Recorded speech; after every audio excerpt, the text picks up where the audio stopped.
नफरत में अंतर क्या है? जब कोई चीज जो ज्यादा मात्रा में आपके पास मिलती है तो उस चीज से आपको नफरत हो जाती है। बैंक बैलेंस फुल है भाई। एक दिन एटीएम से पैसा निकालना जाता था ना मैं, तो मैं पहले पैसा नहीं निकालता था, पहले बैलेंस चेक करता था। आप में से कितने लोग करते हैं? पहले बैलेंस चेक करता था। अब बैलेंस चेक करने की जरूरत नहीं पड़ती, क्योंकि पता है कि जो मैं सोच रहा हूं उससे तो कहीं ज्यादा इसके अंदर होगा। वो बैंक मैनेजर है ना, मेरा बार बार पागल होता है कमीशन को देख देख कर। उसको समझ में नहीं आता, क्योंकि हर 2 साल में बैंक मैनेजर चेंज हो जाता है और ग्राहक तो वो का वही रहता है। अब मैं वहां जाता हूं तो सब लोग इंट्रोड्यूस कराता है, सर इनका अकाउंट सबसे जोरदार है सर, सबसे ज्यादा डिपॉजिट इनके पास है सर, ये हमारे बेस्ट ग्राहक है। तो वो उससे मेरे से हाथ मिलाता और मेरे को बिठाता, चाय नाश्ता करवाता। लेकिन मन ही मन सोचता है कि ये निठल्ला आदमी 2-2 घंटे यहां पर बैठा रहता है, इसको कंपनी इतना पैसा देती क्यों है? नहीं समझ में आता उसको। लेकिन उसकी बोलने की ताकत नहीं, उसकी औकात भी नहीं कि मेरे से पूछ ले कि तुम्हारे को इतना पैसा निठल्ले कैसे आ जाता है। लेकिन वो मेरे को थोड़ा मस्का लगाता है जिससे उसका बिजनेस और बढ़ जाए। वो स्मार्ट आदमी होते हैं, पढ़े लिखे आदमी होते हैं, उनको मकसद से मकसद पता होता है। वो धीरे से कहते हैं, सर आपके पास इतना पैसा पड़ा है सर, इतना हर महीने और आ जाता है, तो आप करोगे क्या?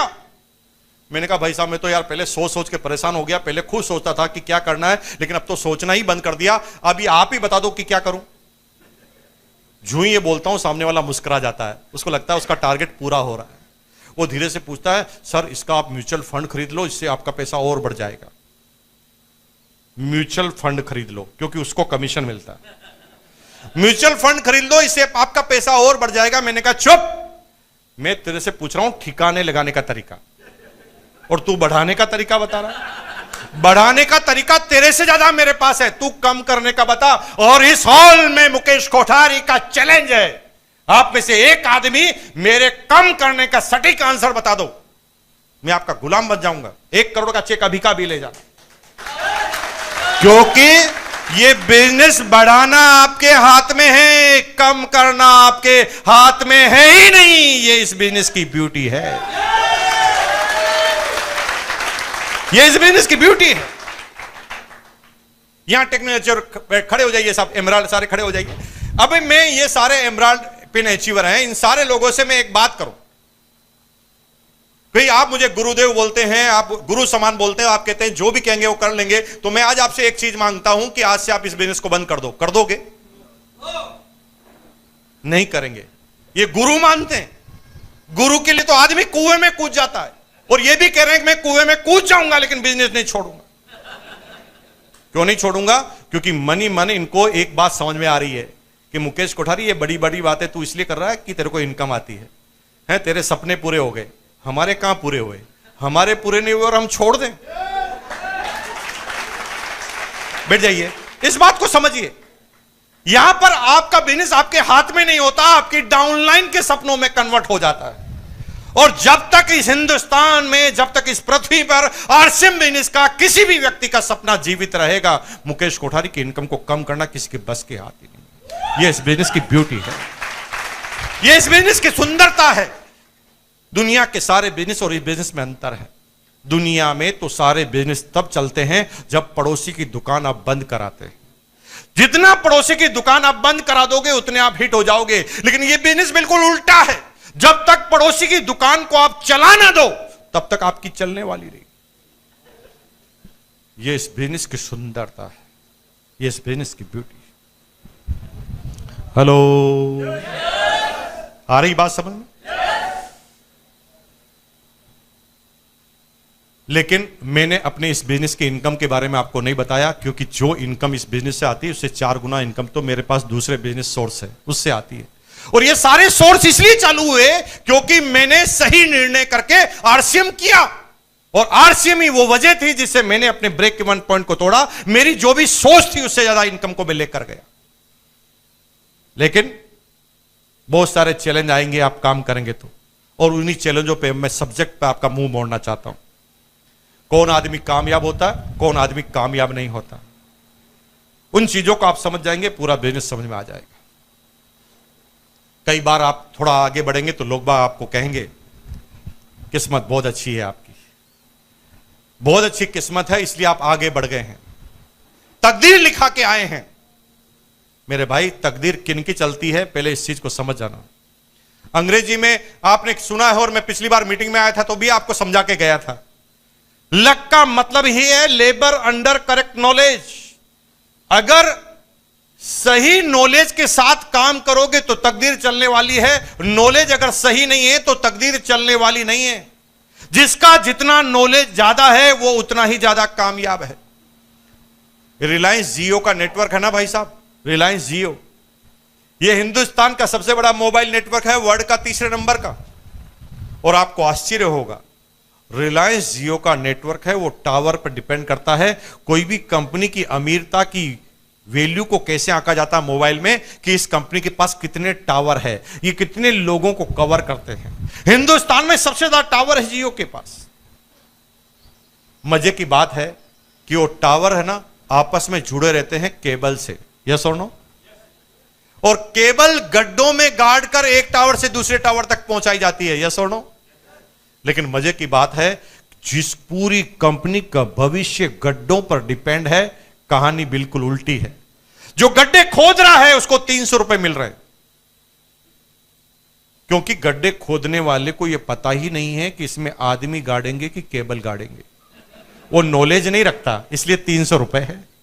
गड्ढे से पूरी कंपनी चलने वाली है, लेकिन गड्ढे खोदने वाले को अगर नॉलेज नहीं है तो 300 रुपए है। उसके ऊपर एक सुपरवाइजर है जो 1500 रुपए कमाता है, उसको यह पता है कि गड्ढा कितना गहरा खोदना और कहां तक खोदना है। यानी जो ही थोड़ा सा गड्ढे का नॉलेज बढ़ाया, रेट 1500 हो गई। उसके ऊपर एक मैनेजर है जो 1.5 लाख रुपए कमाता है। वो मैनेजर 1.5 लाख रुपए कमाता है, उसको यह पता है कि मुझे ये गड्ढे कितने दिन में कंप्लीट करवाने हैं, मेरा टारगेट कितना है, मैं कितने लोगों को लगाऊंगा तो ये गड्ढा कितने दिन में खुद जाएगा। थोड़ा सा नॉलेज ज्यादा है, इनकम बढ़ती जा रही है। उसके ऊपर एक ठेकेदार है जो 1.5 करोड़ रुपए कमाता है। उसका नॉलेज उन गड्ढों के प्रति और ज्यादा है। उसके ऊपर एक डायरेक्टर है जो कंपनी का मालिक है, उसको यह पता है कि ये गड्ढे मेरे जीवन में कितने महत्वपूर्ण हैं, इन गड्ढों पे मेरा जीवन निर्भर है। इसमें मैं केबल लगाऊंगा, कौन सी केबल लगाऊंगा, कितने टावर लगाऊंगा, कितने लोगों को कवर करूंगा, कितना नेटवर्क रखूंगा, कितना प्लान रखूंगा। जो ही उसकी नॉलेज बढ़ती है, उसकी इनकम अनलिमिटेड हो जाती है। शुरुआत गड्ढे से ही हो रही। इसलिए मैंने कहा कि मैं समझाऊंगा तो 10 में से 5 समझ जाएंगे, इमरान समझाएंगे तो 10 में से 4 समझ जाएंगे। जिसका जितना ज्यादा नॉलेज है उसके उतने ज्यादा रिजल्ट है। जीवन में सबसे बड़ी चीज है नॉलेज को हासिल कर। समझ गए? Labour under correct knowledge. लेकिन जब आप किसी चीज का चयन करें, इस बिजनेस में आप 3 चीजों को कन्वर्ट करते हैं आपस में। सबसे पहले समय को कन्वर्ट करते हैं। आपके पास 24 घंटे हैं, लेकिन आप लोगों का नेटवर्क बनाकर अपने हवर्स को बढ़ाना चालू कर देते हैं। सिक्योरिटी बन जाती है आपकी, क्योंकि आपकी दुकान एक मोहल्ले पर निर्भर है, आपकी दुकान किसी एक आइटम पर निर्भर है, आपकी दुकान किसी एक जिले पर निर्भर है, आपकी दुकान किसी एक पॉलिसी पर डिपेंड है। लेकिन यहां पर आपकी सिक्योरिटी ज्यादा क्यों है? न तो किसी एक आदमी पे आप डिपेंड है, न किसी एक प्रोडक्ट पर आप डिपेंड है, न किसी एक डिस्ट्रिक्ट पर आप डिपेंड है, न किसी एक सब्जेक्ट पर आप डिपेंड है। जिस दिन इस एरिया में कर्फ्यू लगेगा ना, तो मेरा बिजनेस जीरो नहीं होगा। क्यों नहीं होगा? क्योंकि मैं किसी एक एरिया पे काम ही नहीं करता। किसी एक प्रोडक्ट पर रोक लगेगी तो मेरा बिजनेस जीरो नहीं होगा। किसी में एक प्रोडक्ट पर काम ही नहीं करता, किसी में एक सब्जेक्ट पर काम नहीं करता, किसी एक दिशा में काम नहीं करता। हमारा सिक्योरिटी लेवल ज्यादा है। हम टाइम बढ़ा रहे हैं, हम मनी को मल्टीपल कर रहे हैं। लेकिन सफलता के लिए सबसे बड़ी चीज है आने वाले पूर्वानुमान को समझना। वो लोग हमेशा कामयाब होने वाले हैं जो आने वाले वक्त को पहले समझ जाएंगे। चाहे वो मोबाइल की बात करो, चाहे वो किसी टेक्नोलॉजी की बात करो, वो लोग एडवांस में आगे बढ़ते हैं जिनको भविष्य का पहले ही पता होता है। वो समय बीत गया जब पैसा लगा के पैसा कमाया जाता था। अभी तो वो एंटरप्रेन्योर आपके सामने आ गए हैं जो बिल्कुल भिखारी बनकर घर से निकले थे, आप करोड़पति बन गए, अरबपति बन गए। उन्होंने सिर्फ अपने दिमाग का इस्तेमाल किया, एक ऐप बनाई, लोगों को कन्वर्ट किया, सारे ड्राइवर और गाड़ी वालों को मिलाया, सारे ग्राहकों को मिलाया, दोनों को ऐप में डाल दिया और कहा कि भाई तुम आपस में लेन देन करते रहो, मुझे कमीशन देते रहो। आप समझ रहे हैं कि रोजगार के तरीके पुराने जैसे रहने वाले हैं तो खत्म हो जाएंगे आप बहुत जल्दी, क्योंकि दुनिया इतनी तेज गति से परिवर्तन हो रही है कि आप सोच भी नहीं सकते, इतना तेज गति से बदल रहा है सब कुछ। आज के 20 साल पहले सारे पेंटरों का बिजनेस खत्म हो गया, पता ना, फ्लेक्स मशीन आई, एक फ्लेक्स मशीन आई, सारे पेंटर समाज से ही गायब। आज के 15 साल पहले एसटीडी पीसीओ वाले गायब। जो धंधा सबसे टॉप पर चलता था वो धंधा पूरा का पूरा खत्म हो गया।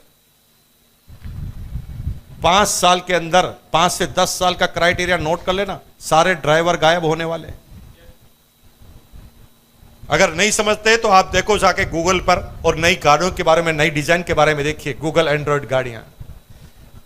आदमी को जो झपकी आ सकती है मशीन को नहीं आ सकती। आपको कुछ नहीं करना है, नेविगेशन डालना है, लिखना है और सो जाओ, गाड़ी ऑटोमेटिक दिल्ली पहुंचा देगी और सही जगह जाके रोक देगी। आदमी तो टकरा सकता है, गाड़ी टकरा नहीं सकती, उसके सेंसर। Driver less car. आप सोच रहे हैं मजदूरी करने वाले तो कमा खा लेगा, नहीं है मजदूरों का भविष्य।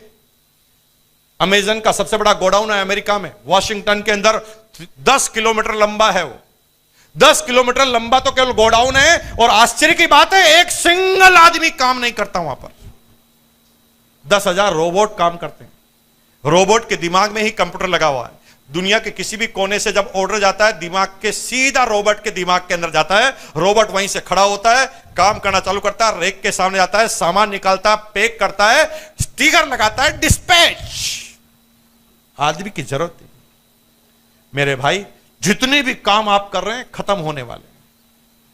आप सोच रहे हैं कि मैं किराने की दुकान लगा लूंगा, मेरे भाई किराने का व्यापार ही खत्म होने वाला है पूरा का पूरा। इसका मतलब कोई खाना बंद कर देगा ऐसा नहीं है। ऑनलाइन, न तो किसी के पास टाइम है, न कोई उधर जाने वाला है, सीधा जो ऑर्डर लिखा तुरंत आ जाएगा। आप देखिए बड़े शहरों में इसका प्रचलन तेज हो गया, बहुत तेज गति से हो गया। कुछ भी मंगाना है, सब्जी मंगानी है, नाश्ता मंगाना है, खाना मंगाना है, जिस भी होटल का खाना मंगाना है, अब तो सर्विस वेंडर है। स्विगी में आप जाएं, फूड पांडा में आप जाएं, वहां पर आपको केवल ऑर्डर देना है, मुझे इस पर्टिकुलर होटल का ये आइटम चाहिए, वो एजेंसी जाएगी वहां से लेकर आपको डिलीवर कर देगी। इतना तेज गति से जा रहा है। लेकिन मेरे भाई, डायरेक्ट सेलिंग एक ऐसा कारोबार है जो नेटवर्क यानी व्यक्तियों पर निर्भर करता है। दुनिया के सारे बिजनेस खत्म हो जाएंगे, लेकिन मेरे भाई आदमियों से चलने वाला बिजनेस खत्म नहीं होगा, क्योंकि जनसंख्या तो बढ़ती जाएगी, बढ़ती जाएगी, बढ़ती जाएगी, ये कम होने वाली नहीं।